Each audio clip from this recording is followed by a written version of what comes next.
Hi guys! We are the group 2, The Future Engineers. I am Janian. I am Tia, I am Jessica. and we will discuss about the particulate nature of matter. Oh.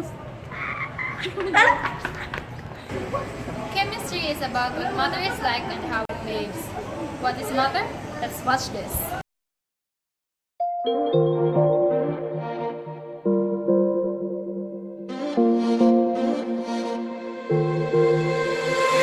Cutting me up like a knife and I feel it deep in my bones. Kicking a habit I love even harder. You wanna know? I just wanna. Hey Thea, Hi Junian, how are you? I'm fine. Can you help me with my report? What is it all about? It's all about particulate nature of matter. Of course, but let me buy some food. Okay.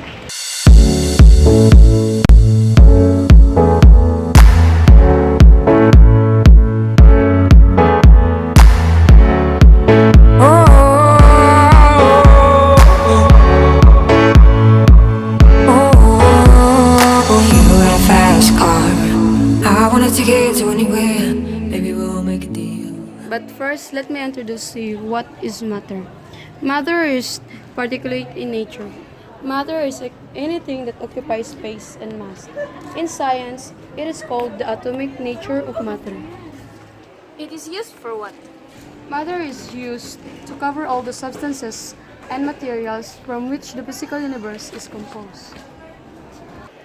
There are many millions of different substances known, and all of them can be categorized as solids, liquids, or gases. These are what we call the three states of matter.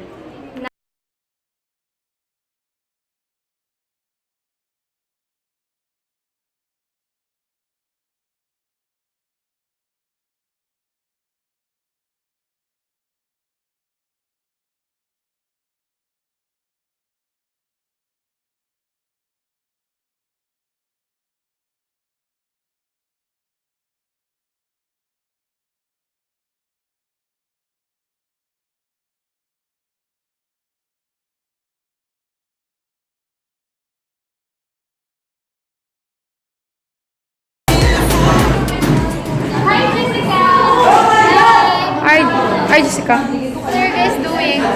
I'm teaching her what is matter all about. Have you told her about the three states of matter? Yep, but I haven't explained them yet. Well, let me help you. But first, let's look at the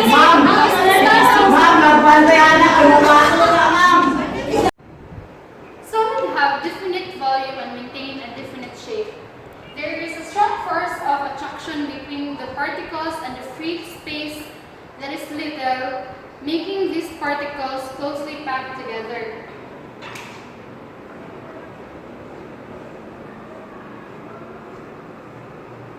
These particles are close to each other because they have low kinetic energy. For example, a solid is this whiteboard marker.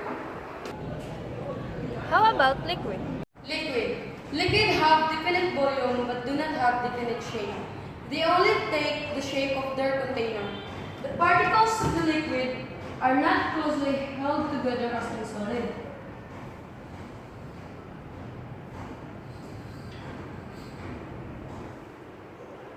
They have free space.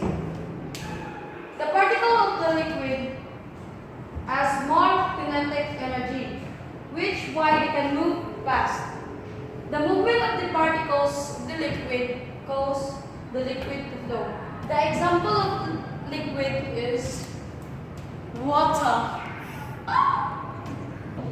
How about gas?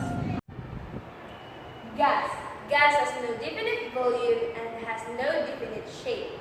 Like liquid, it also takes the shape of the container. The force acting of the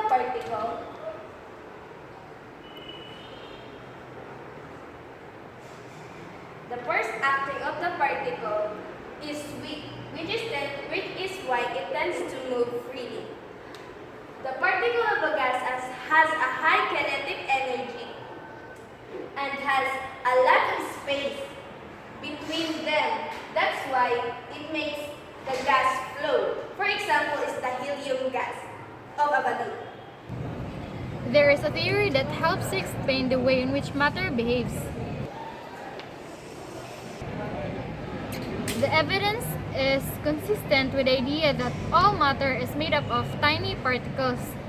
This theory explains the physical properties of matter in terms of the movement of its constituent particles. Thank you, Tia and Jessica, for helping me doing my report. You're welcome. You're welcome. Let's go.